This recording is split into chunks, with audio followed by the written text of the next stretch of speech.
Boa noite a todos.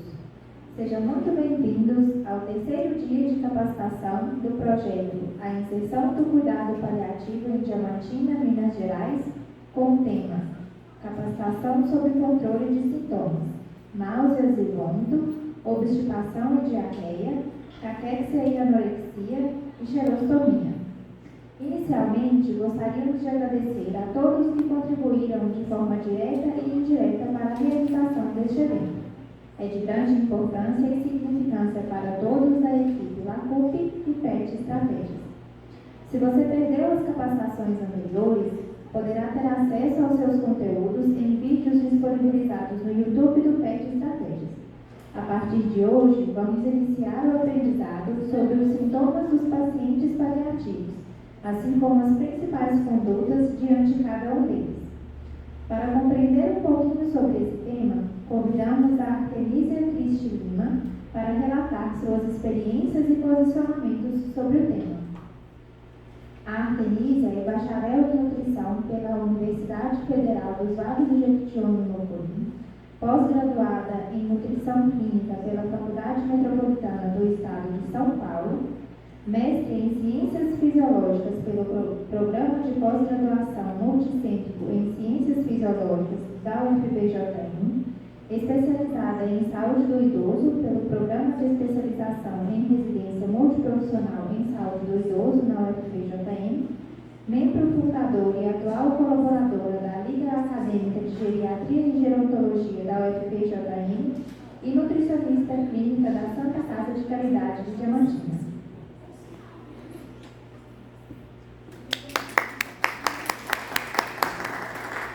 A LACUP e o PET Estratégias agradecem o aceite do seu convite.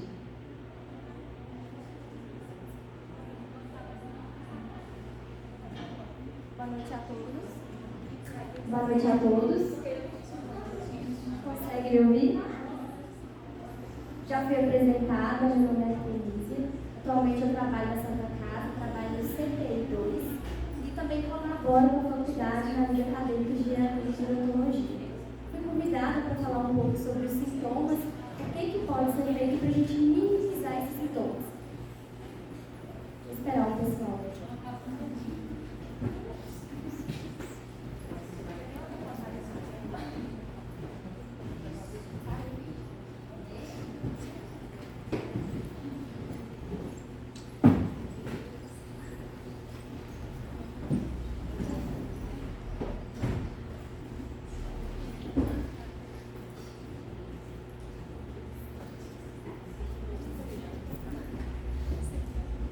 Vou esperar todo mundo terminar de se ajeitar. Então, vou dar início à apresentação. Tentei colocar abordagem multidisciplinar, não foquei só na área da nutrição. Se tiver algum profissional de outras áreas, se quiser compartilhar qualquer experiência que tiver com cuidados paliativos, pode ficar à vontade. Então, a palestra é Controle de Sintomas, Náuseas e Vômitos, Obstipação, Diarreia, Xerostomia, Anorexia e Caquexia. Nós temos que ter em mente que quando nós falamos em cuidados paliativos, nós temos algumas doenças que necessitam maior desses cuidados. E o Atlas de Cuidados Paliativos de 2020, ele traz algumas doenças que demandam mais desse cuidado. Nós temos aqui como as doenças neoplásicas com a maior porcentagem, mas nós temos a demência, nós temos a doença do HIV e algumas doenças cerebrovasculares. Então, por mais que as doenças neoplásicas elas constituem 30% desse cuidado paliativo, os outros 70% são distribuídos para as outras doenças. E quando nós vamos olhar os sintomas que são mais prevalentes para essas doenças, nós vamos ter vários. Um dos sintomas mais presentes são a dor, a fadiga desse paciente, a fraqueza, a depressão e a confusão e o delírio. E com esses sintomas, nós temos que pensar o que nós podemos fazer. O cuidado paliativo, acho que já foi falado nessas palestras anteriores, ele se vê quando não tem mais o tratamento curativo das doenças. Então, você inicia esse cuidado paliativo. Com qual objetivo? tentar minimizar o sofrimento desse paciente. E a gente minimiza esse sofrimento justamente tentando acalmar esses sintomas. Então, nós temos que lembrar que doenças graves, qualquer que seja que o paciente apresenta, ele vai ter sintomas desconfortáveis na mesma medida que o paciente oncológico tem. E um exemplo disso é essas demais doenças que já foram citadas e outros demais sintomas que podem apresentar, como a dor, dispneia, a tosse, hemoptise, a inapetência, fadiga, ansiedade, depressão, náusea e vômitos, constipação e diarreia. Tá, eu tenho que minimizar esses sintomas, mas o que eu devo saber para começar a minimizar esses sintomas? Nós temos que ter alguns princípios básicos do cuidado paliativo.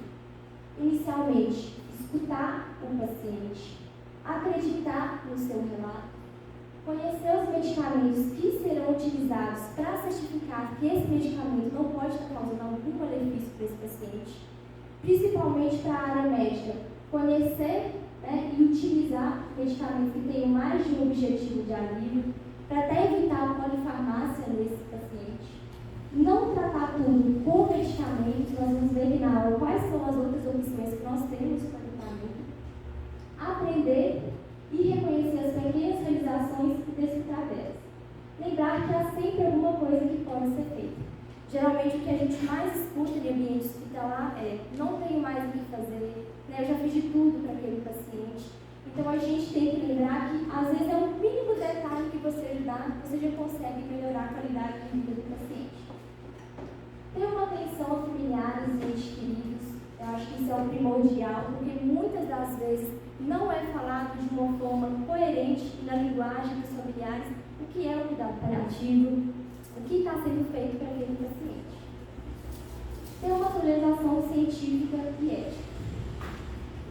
Então, vamos começar a falar desses manejos desses sintomas. E o primeiro dele que eu trouxe foi da náusea e vômitos.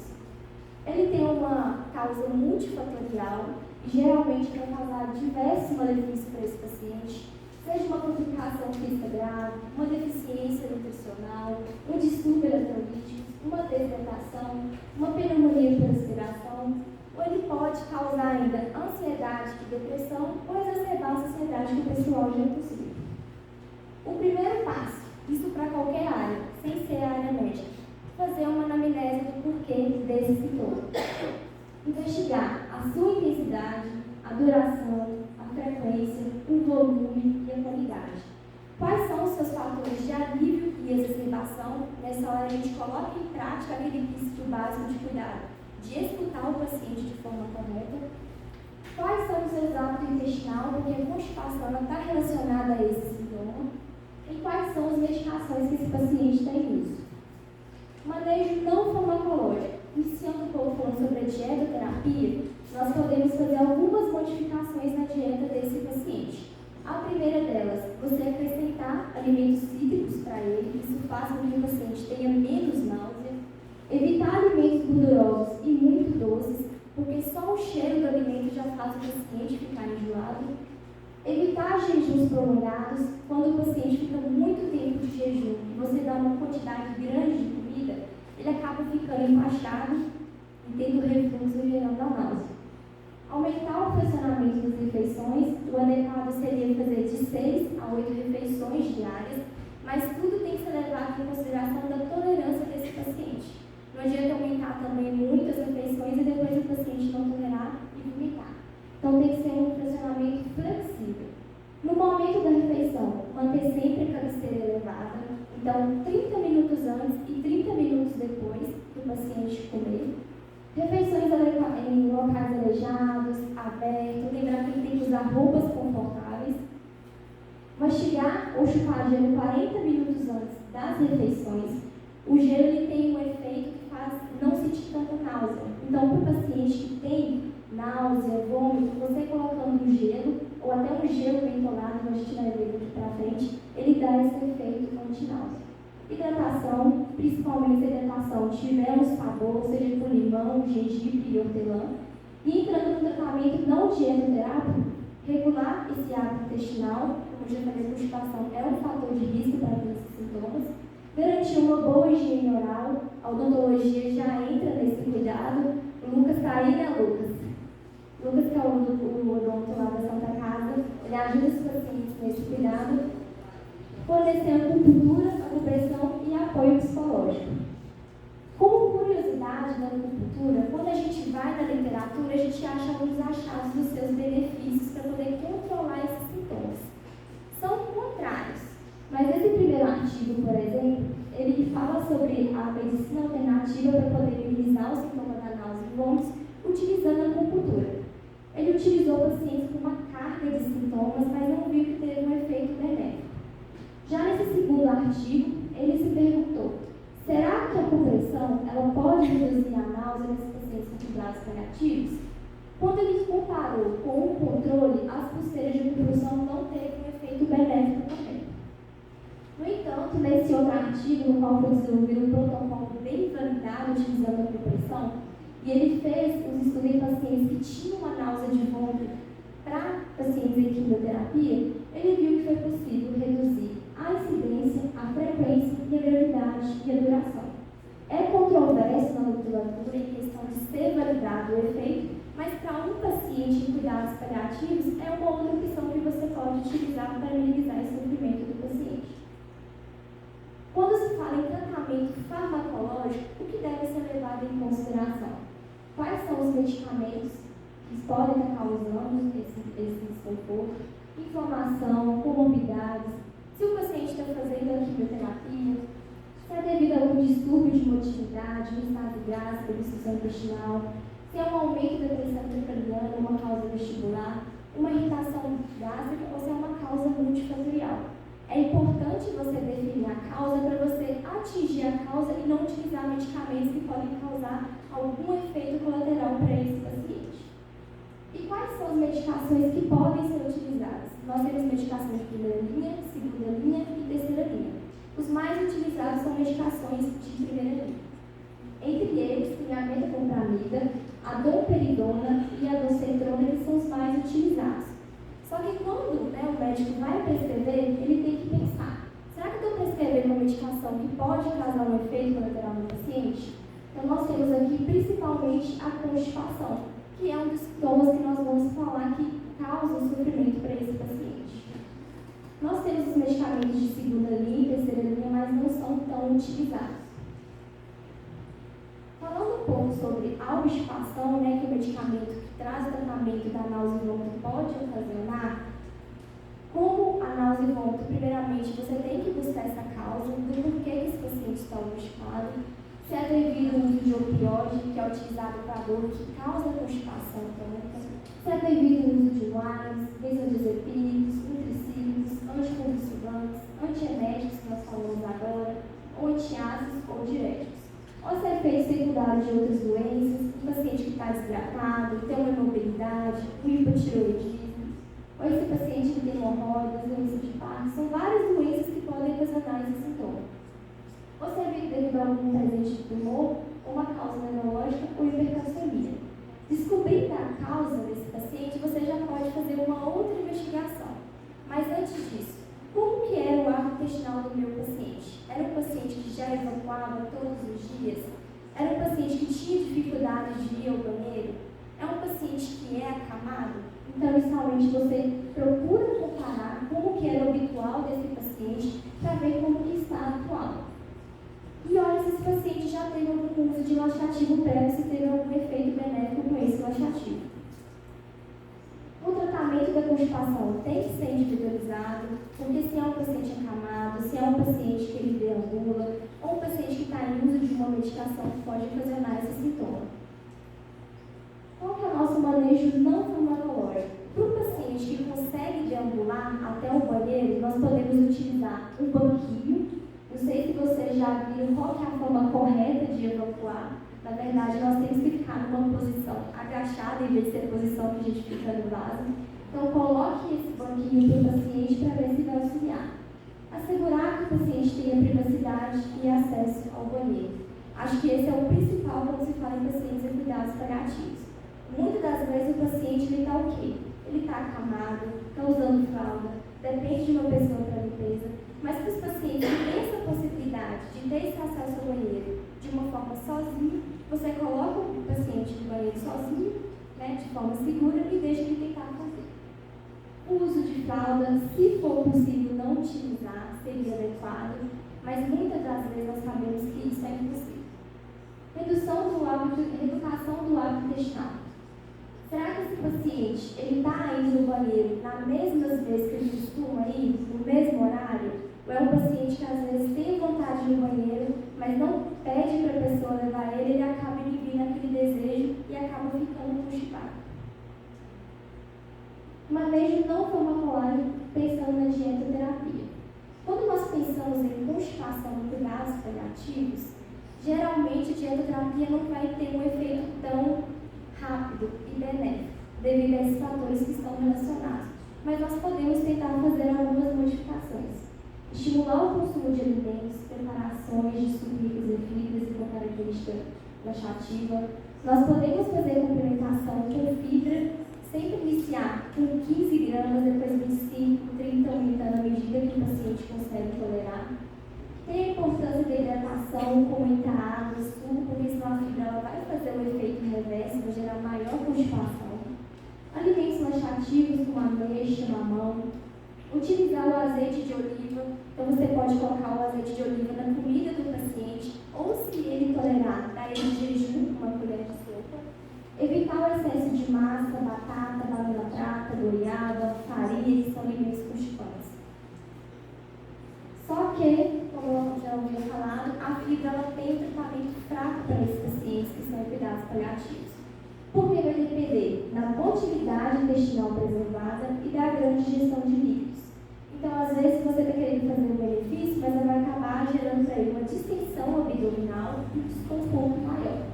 E pacientes com câncer avançado não devem, então, fazer esse tratamento porque não vai ter um efeito ali positivo.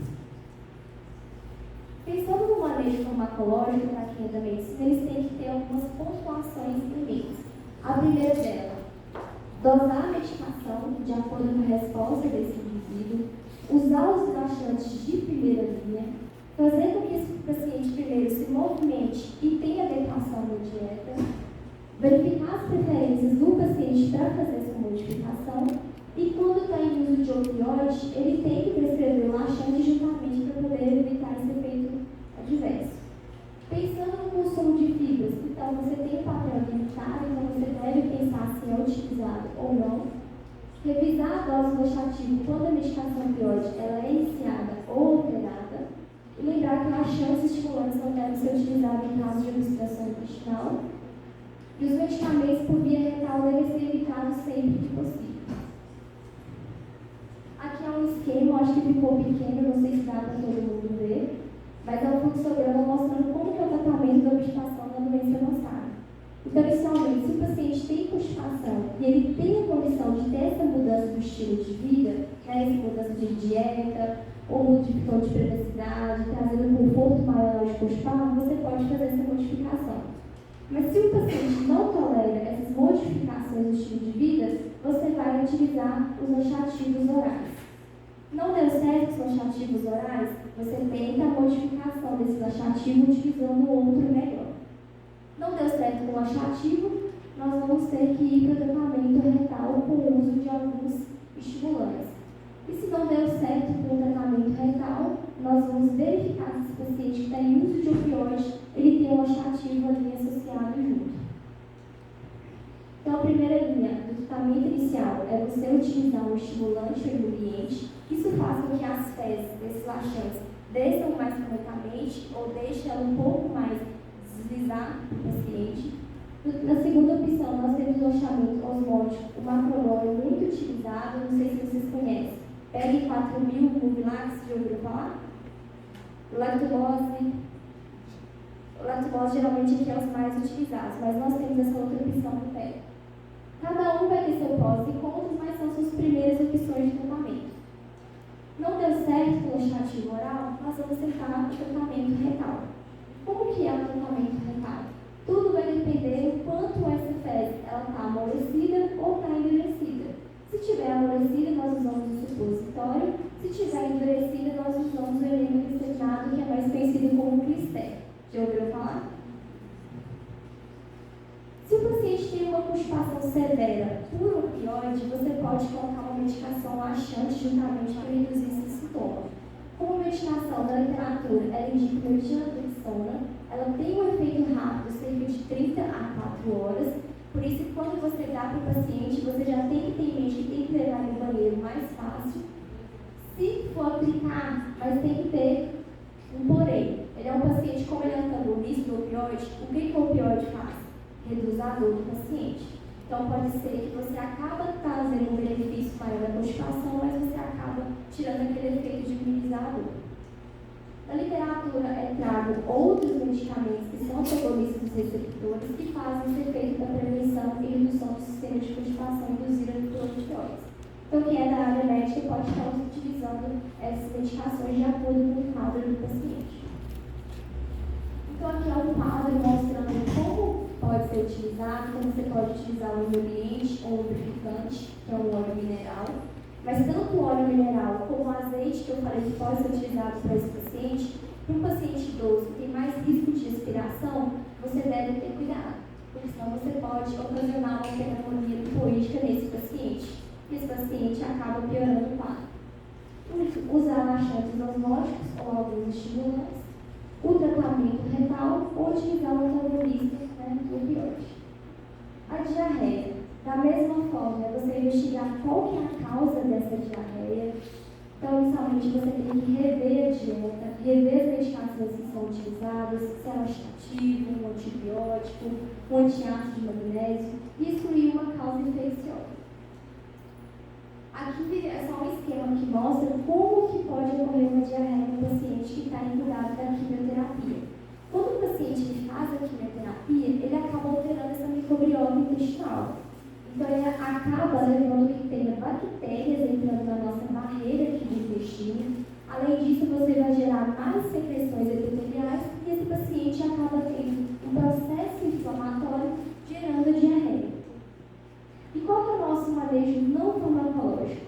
Assim como na constipação, você tem que tentar aumentar o funcionamento da refeição para esse paciente, avaliar individualmente a utilização da dieta, se ela está sendo pobre em resíduos como glúten, lactose, atenina, cafeína, sacarose, evitar alguns alimentos que são flatulentos ou têm uma hiperosmolaridade, utilizar a dieta pobre em fibras solúveis, adequada em fibras solúveis, a pobre em fibras solúveis, por quê? As fibras solúveis ela faz com que o trânsito intestinal seja mais rápido, então esse paciente gera mais diarreia. Já a fibra solúvel, ela cria como se fosse um bolo fecal, então o trânsito intestinal é um pouco mais lento. Ingerir líquidos isotônicos nas refeições em volumes proporcionais às perdas, porque esse paciente vai estar desidratado.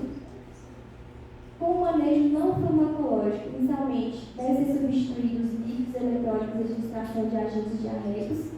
Se for o caso, não distinguir qual é essa causa da diarreia, tem como opção utilizar a medicação loperamida, e se esse paciente ele tem uma dor associada, você pode utilizar a clorelina. A xerostomia, boca seca. A odontologia vai ter um papel muito importante nesse processo. Já tem estudos que mostram que só com a odontologia, se ele tem um tratamento oral adequado e já consegue minimizar esses efeitos de xerostomia na boca seca. Então, inicialmente, se esse paciente de cuidados paliativos, ele tem a odontologia para fazer essa higiene oral, já consegue minimizar esse sintoma.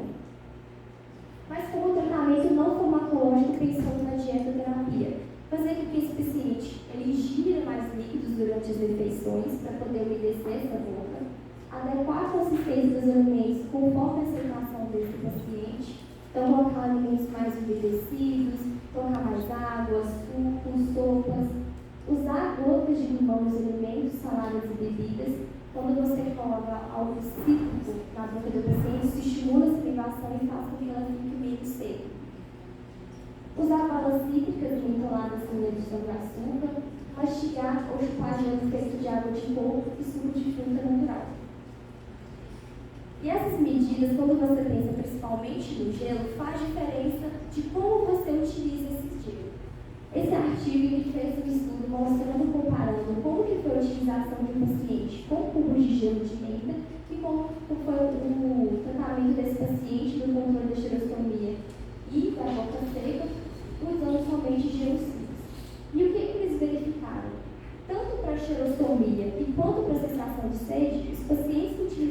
do cubo de gelo de menta, eles tiveram mais pontuação na inibição da xerostomia e na boca seca. Além do paciente ter uma maior aceitação quando você tem o sabor deste gelo. Tratamento farmacológico. Você administrar a saliva artificial ou utilizar algum medicamento que estimula essa saliva, como a pilocarpina. E se esse paciente tiver uma candidíase oral, ela deve ser tratada.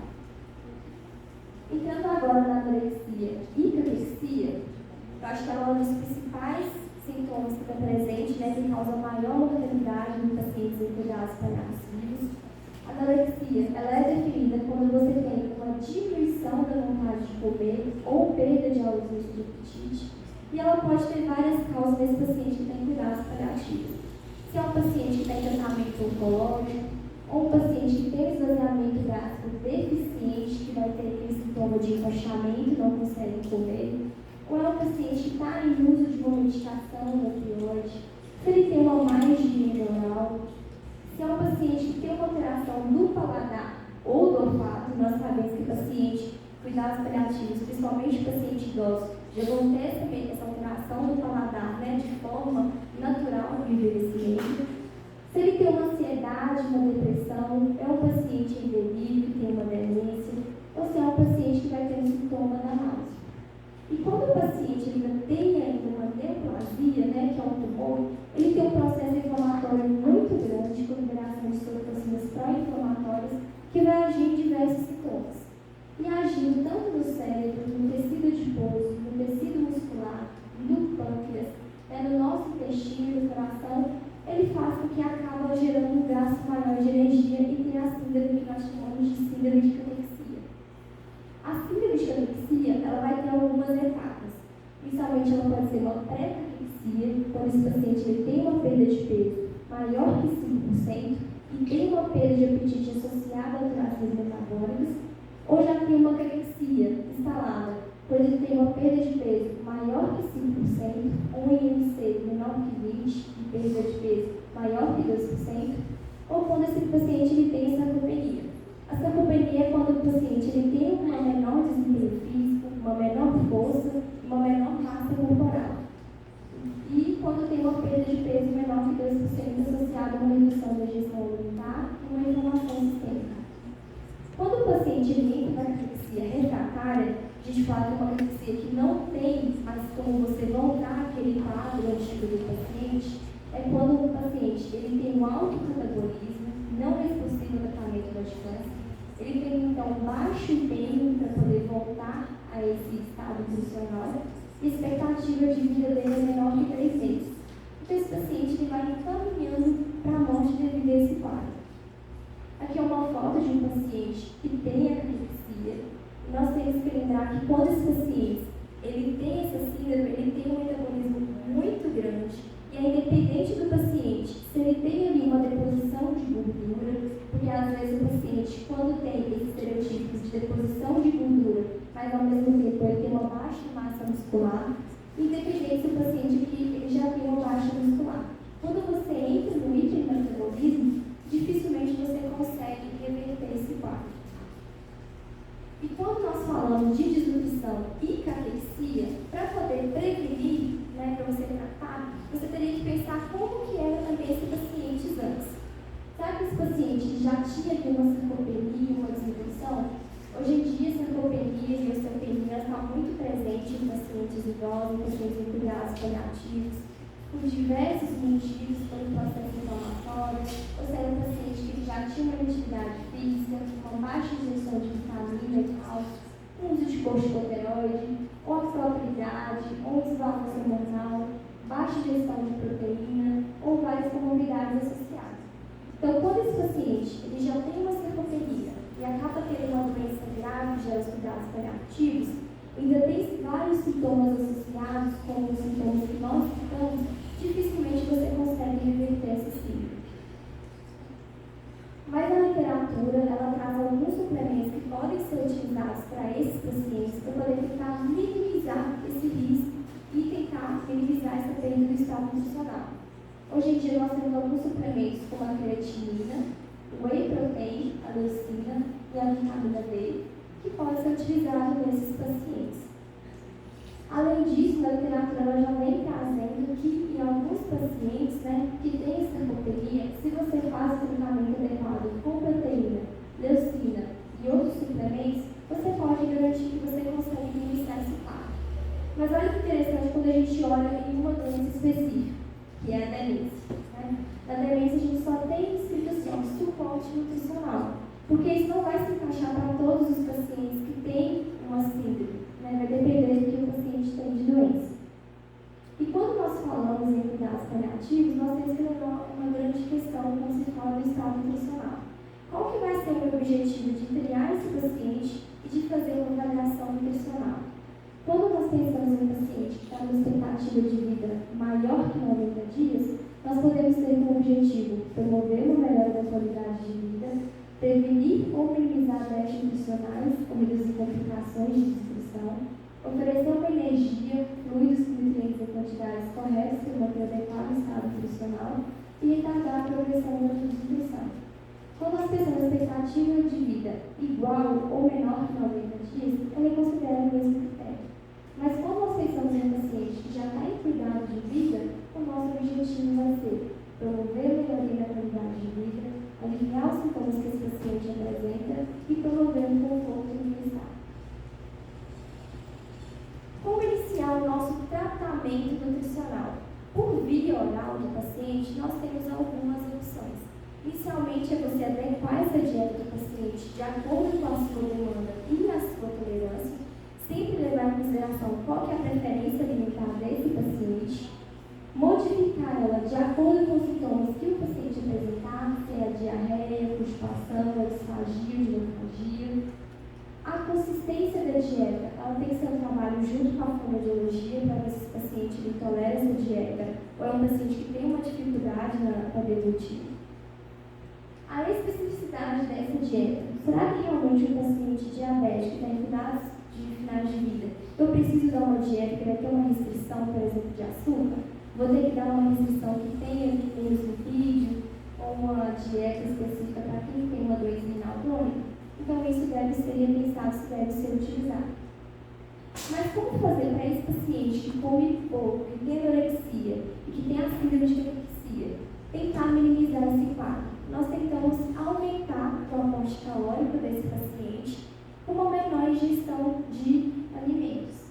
Então, inicialmente, você tenta criar um clima positivo na hora de refeição, ter um ambiente de interação social com a família, tentar colocar as refeições nos horários que já é do paciente de comum, incentivar e prestar assistência, servir refeições mais palatáveis, questão de sabor, ser mais variáveis, evitar alimentos que possam causar sintomas que vai fazer com que diminua essa refeição e fornecer pequenos lanches com alto teor calórico. Quando nós pensamos em alto teor calórico, nós temos alguns suplementos que podem ser utilizados. Tem vários suplementos no mercado que estão disponíveis, mas nós também podemos tentar colocar o azeite para esse paciente, porque ele já aumenta um pouco o aporte calórico, ou implementar essas refeições com outros suplementos, seja um proteína, seja um nutriente que está disponível, tem um isossor, tem umas dietas interais que pode ser colocado para o paciente tomar de forma oral, ou acrescentar frutas desidratadas. Na literatura, o que tem de comprovação que você pode utilizar para esses pacientes são a creatinina, aminoácidos essenciais e proteína. Então, quando você vai dar para esse paciente algum suplemento, inicialmente você tem que ler o rótulo para ver se esse rótulo contém esses componentes. Mas o mais importante de tudo, não tentar falar de comida a todo momento. Imagina você não conseguindo comer no final de vida e a pessoa ficar te instigando a comer a todo momento. Acaba que aquele momento que seria para o paciente, de afeto, de cuidado, de amor, de partilha, acaba sendo um momento de sofrimento para esse paciente. Avaliar se esse paciente tem algumas infecções orais, seja uma boa higiene adequada, se esse paciente ele faz uso de prótese, se essa prótese está bem encaixada para esse paciente. Tudo isso vai fazer diferença com que ele tenha um aumento da ingestão alimentar. Fiz de tudo para esse paciente tentar comer. Modifiquei a consistência da dieta, coloquei os suplementos orais, fiz aquelas alterações no sentido de tentar inserir ele nas refeições refeições não deu certo. O paciente está ingerindo menos do que ele precisa. Quais são as nossas outras alternativas? Nós temos vias alternativas de alimentação, que é a nutrição enteral e a nutrição parenteral. A nutrição enteral ela é indicada quando esse paciente ele tem essa impossibilidade de utilizar a via oral. É um paciente que às vezes está rebaixado, um paciente que tem dificuldade de evolução, um paciente que tem câncer do esôfago, por exemplo, ou um paciente que está conseguindo ingerir menos de 60% do que ele precisa. Ele pode ser indicado terapia integral. Mas nesse caso, é para todo paciente que eu tenho que indicar? Depende. Se o paciente ele tiver uma expectativa de vida menor que 30 dias, geralmente você não indica essas vias alternativas de alimentação. Pelo seguinte fator, a gente tem uma lei, que é uma lei da beneficência e a lei da maleficência. A lei da beneficência. Eu estou aumentando a qualidade desse paciente passando uma via alternativa de alimentação? Eu estou aumentando a sobrevida desse paciente? Se eu estou prevenindo a nutrição ou prevenindo a anorexia? Eu estou prevenindo pneumonia ou a úlcera da pressão?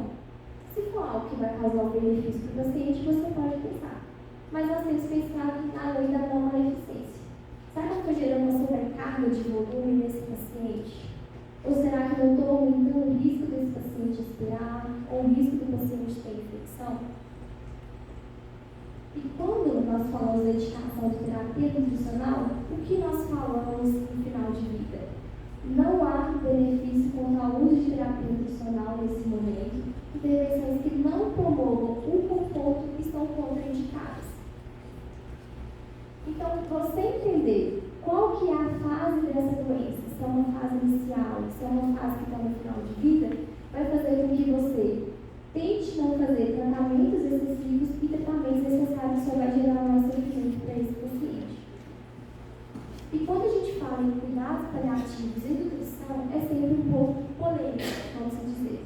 Porque a nutrição, no cuidado paliativo, ele pode ser uma ferramenta importante, fazendo com que o paciente tenha ali um auxílio nas questões físicas, psicológicas, sociais e promovendo o conforto e qualidade do paciente. E qual que é a nossa função no final de vida? Realmente promover esse conforto e a melhora da qualidade de vida, aliviar os sintomas, sempre levar em consideração a autonomia desse paciente, avaliar e valorizar as preferências do paciente quanto a manutenção ou a suspensão da dieta ou alimento, avaliar e valorizar os desejos e crenças dos pacientes e familiares. Só que na nossa sociedade, quando nós falamos de nutrição e hidratação, elas são vistas como questões de saúde. Se o paciente está comendo bem, quer dizer que é um paciente que está com saúde, ou é um paciente que recuperou. E muitas das vezes nós escutamos essa pergunta quando nós estamos no hospital e é um paciente de cuidados paliativos. Não tem um remédio para fazer ela comer? Ou até mesmo até um paciente mesmo que tem cuidados paliativos. Não tem um remédio. Então, geralmente, quando você traz essa notícia que o paciente no final de vida, a alimentação para ele não vai ser a prioridade nesse momento, isso é um fator muito emotivo para a família. Porque a família já acha que é um paciente que está talvez ali desassistido. Então, qual é a importância de ter uma equipe multidisciplinar? Todos os profissionais têm que estar alinhados para poder falar sobre o cuidado paliativo, para poder justamente evitar com que a família crie uma expectativa naquele paciente e dessa forma a gente possa ser objetivo no cuidado e a expectativa seja realista no tratamento. E a gente tem que lembrar que o paciente que está em cuidados finais, por exemplo, o paciente com demência, que ele vai regredindo, parando de andar, parando de comer, de ter seus alimentos, ele não vai morrer de fome. Se eu não passar uma gastrostomia nele, se eu não começar com enteral, ele vai morrer da própria evolução da doença. E o paciente próprio com essa doença, eles acabam tendo uma adaptação fisiológica do próprio jejum que elas possuem. Então, o papel da nutrição é ter uma alimentação de conforto para os pacientes em cuidados paliativos, você trazendo de uma forma segura, que seja capaz, então, de promover uma socialização, respeitando a cultura desse paciente, a afetividade, a memória, e principalmente entender que ela vai ser independente da oferta de nutrientes. Nesse momento, a gente tem que esquecer que o paciente ele não está atingindo o aporte proteico, o aporte energético para ele que foi programado. principalmente no caso clínico de uma paciente que eu tive durante a residência que eu fiz em saúde do idoso. Era uma paciente que era moradora de uma cidade vizinha daqui de perto, ela tinha 75 anos, ela era casada, tinha filhos e netos. Durante a pandemia, ela descobriu que ela tinha uma demência por corpos de delito. E era uma demência que já estava começando de uma forma progressiva. Além da demência, essa paciente ela tinha doença de Parkinson, tinha hipertensão arterial, diabetes, era dependente para bebês, ou seja, não tomava banho sozinha, não comia mais sozinha, deambulava com auxílio, já tinha histórico de quedas, então fazia acompanhamento com a fisioterapia. Quando eu fui fazer a avaliação tocométrica dela de início, ela já era uma paciente de baixo peso, já tinha ali uma desnutrição pelo questionário e já tinha sarcopenia. Era uma paciente frágil, que a gente define. Em relação à cognição, era uma cognição que não era preservada devido à demência de corpos de Levy. Era uma paciente que já tinha alucinações devido ao quadro dela. Então, às vezes, ela achava que o marido estava traindo ela, ou achava que ela tinha que ir embora. Em relação ao humor, era uma paciente depressiva. Questão de mobilidade, nós sabemos que era reduzida, deambulava com auxílio. Comunicação, era pouca, ela respondia poucas palavras. Saúde bucal e som dessa paciente, ela era adequada. Renda e moradia, ela tinha uma moradia adequada para a sua comorbidade, o banheiro era adequado para ela poder tomar o banho, tinha cadeira de roda. Em relação à renda, ela tinha a aposentadoria dela e tinha a aposentadoria do marido. Da nutrição eu vou falar um pouco mais para frente. Suporte sociofamiliar. O que é o suporte familiar? É o social e familiar. Ela tinha o marido dela que ajudava nos cuidados, tinha uma secretária que fazia comida, mas para isso tinha a filha dela que tinha vindo de São Paulo para auxiliar nesse cuidado. A fisioterapia ajudava para ela em questão de tentar reabilitar ou não progredir essa doença, mas a paciente ela gostava mais do exercício que era colorir. E quando ela coloria, ela só coloria a volta do desenho, ela não coloria todo o desenho. Interessante. Em relação à alimentação, ela tinha uma deglutição preservada, então era uma paciente que conseguia consumir por via oral no momento. Em relação se ela tinha uma ingestão, de acordo com o que ela precisava, ela não tinha, a alimentação dela, ela tinha mais ingestão de carboidrato, baixo consumo de proteína, ela tinha uma ingestão hídrica adequada, e a rotina dela principalmente era café da manhã, tomava um café com brusquinha, na colação ela tomava um suco, no almoço era um feijão com verduras cozidas e angu, lanche da tarde similar ao café da tarde, ou às vezes o suco, o mingau, e jantar dela era um pão com carne. Qual foi esse plano de cuidado para essa família? Inicialmente, o que a gente percebeu? O esposo dela tinha uma alta sobrecarga de cuidado, ele se sentia desgastado. Ao mesmo tempo, ele achava que esse quadro dela seria reversível. Ele ficava perguntando, será quando que ela vai melhorar? Quando que ela vai andar? Quando que ela vai poder ir para a roça que ela gostava? Então, a gente percebeu que ele tinha uma depressão devido ao quadro dessa paciente. E já não ia mais nas coisas que ele gostava de ir, que era ir na roda de grupos, participar de outras demandas da comunidade. Nós, então, inserimos esse esposo que tinha essa sobrecarga de cuidado num grupo que a gente tinha de exercício. Além disso, a gente tentou encaminhar ele para a psicologia. Para a paciente, o que foi visto de demanda nutricional? Ela conseguia comer pela boca, então a gente fez alguns ajustes para ela tentar comer melhor, para só melhorar o quadro nutricional dessa paciente.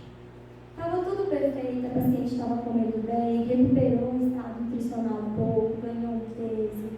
O marido dela também já estava conseguindo ir nesses grupos, até que um belo dia eu tirei férias da residência e quando eu voltei, essa paciente tinha sido internada nessa casa de caridade daqui de Diamantina, tinha tido um AVC e o quadro dela, que já não era tão favorável devido à progressão da doença, acabou ficando pior. Então, essa paciente ela teve um declínio clínico funcional, ela já não tinha mais deglutição preservada, então ela iniciou a terapia nutricional enteral via sonda nasogeniana. Quando eu fui avaliar essa paciente, ela é uma paciente que já teve uma perda de peso muito importante nesse pouco intervalo de tempo, e teve então o declínio clínico funcional e teve a dependência completa. Já era uma paciente acamada, já não conseguia responder, era afásica, então ela realmente ficou em cuidados paliativos. Essa paciente estava em uso de sono literal, mas no intervalo de uma semana que eu voltei na casa da paciente, ela já tinha tirado a sono literal 2 vezes. E você tirar a sono literal, repassar a sono literal, isso causa um maior desconforto para esse paciente. Fui conversar com a família e, de acordo com uma conversa entre o profissional e também a família, eles falaram: não quero repassar a sono literal. Tudo bem, mas nessa hora a gente tem que concordar com a decisão da família. O que nós podemos fazer, então? Então, para essa paciente, que ela estava afásica, não tinha uma deglutição tão preservada, ela tem que procurar um fonoaudiólogo. Não conseguimos a fonoaudiólogo. Então, a gente mesmo tentou iniciar, junto com a equipe médica e a equipe que tinha na cidade, tentar administrar essa dieta para ver se ela não teria um risco de expiração. Não teve risco de expiração, qual que foi a nossa conduta? Alimentação de conforto para essa paciente. Então, fiz alguns ajustes com base no que essa paciente mais aceitava, em questão de consistência. Lembrando que nesse momento, conversa com a família. O que ela conseguia aceitar, está ótimo para ela. Sem insistência, em questão de quantidade. E assim foi fazendo até o final de vida dessa paciente. A paciente veio a falecer, mas como uma paciente que ela teve um cuidado super adequado durante todo o seu tratamento, tanto em questão do marido quanto com a família, e eles ficaram super felizes porque o que eles fizeram para ela trouxe foi um conforto para ela e não foi um desconforto ou um sofrimento maior. Então, quando nós pensamos no cuidado paliativo, principalmente quando nós falamos principalmente da área de nutrição, que tem esse desejo de fazer com que o paciente coma sempre mais, atinja o que ele necessite, a gente tem que lembrar que pode existir um limite para a cura do tratamento, mas nunca para o cuidado daquele paciente. Aqui são algumas revisões bibliográficas que foram utilizadas. Eu vou deixar aberto agora para os profissionais de outras áreas que estiverem aqui, que possam falar um pouco das experiências, principalmente em relação ao uso de medicação, e o que eles fizeram diante de algum cuidado paliativo.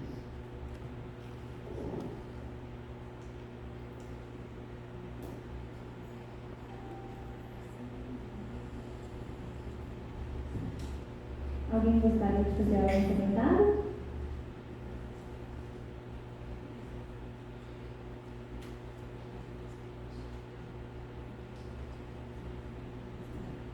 Lucas, você está doido para perguntar? Pode perguntar.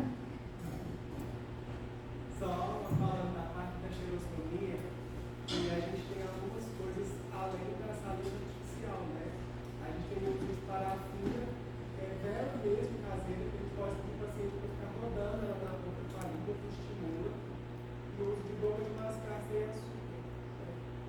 São soluções mais baratas, porque essa saliva artificial ainda é um pouco inacessível para a maioria. A gente tem que pensar também aqui foi no caso da xerostomia, mas às vezes tem o inverso. Às vezes o paciente está salivando até demais e corre o risco de expirar. Então, pensando na xerostomia, talvez você faça o tratamento e consegue reverter, mas se o paciente está salivando demais, está tendo mais salivação, pode ter um corre risco de expiração. Então, também tem que ter tomar um cuidado desse tipo. Alguém da farmácia? Priscila? Eu vou falando nomes de que eu conheço.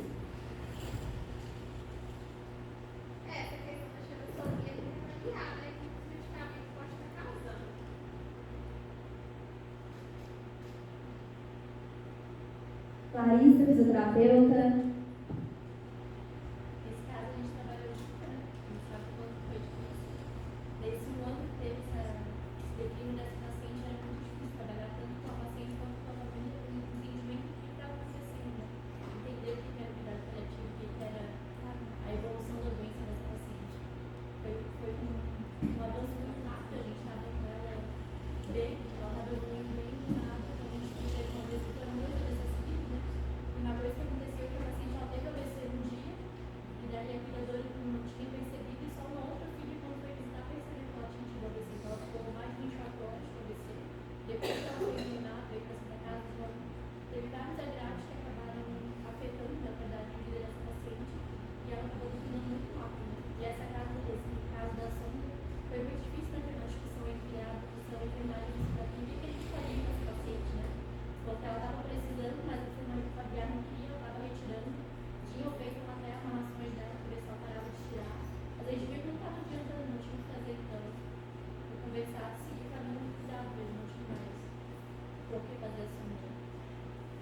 Alguém mais tem experiência em cuidados paliativos? O que é estudante?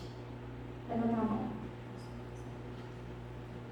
Quem já é profissional da saúde? Quase ninguém. Mas, não falando da nutrição agora, mas eu falo do cuidados paliativos em si, eu acho que tem muito a se evoluir, principalmente aqui na nossa região, porque a gente fala do cuidado paliativo e fala que a teoria é muito fácil. Definir um paciente de cuidado paliativo na teoria é muito fácil. Eu falar aqui que vou trazer uma alimentação de conforto, que vai dar tudo bem, é tranquilo. Mas quando nós chegamos na prática, você tentar alinhar com a equipe o que é um cuidado paliativo, o que vai ser feito e o que não vai ser feito, é muito difícil. Principalmente quando você vai conversar com o familiar. Então, qualquer perspectiva que vocês têm durante a graduação, durante o curso que vem falar de cuidados paliativos, se tiver oportunidade, é interessante que vocês participarem para tentar aprimorar, para quando chegar na prática, vocês verem de perto e tentar pensar um pouco, opa, será que essa medida é necessária para esse paciente naquele momento? E tentar confortar melhor a família. Como a gente fala, como a gente se comporta diante da família, vai dizer muito sobre o nosso cuidado e sobre a nossa perspectiva do paciente. Então, você tentar ser realista, mas de uma forma mais branda para essa família, usar as palavras que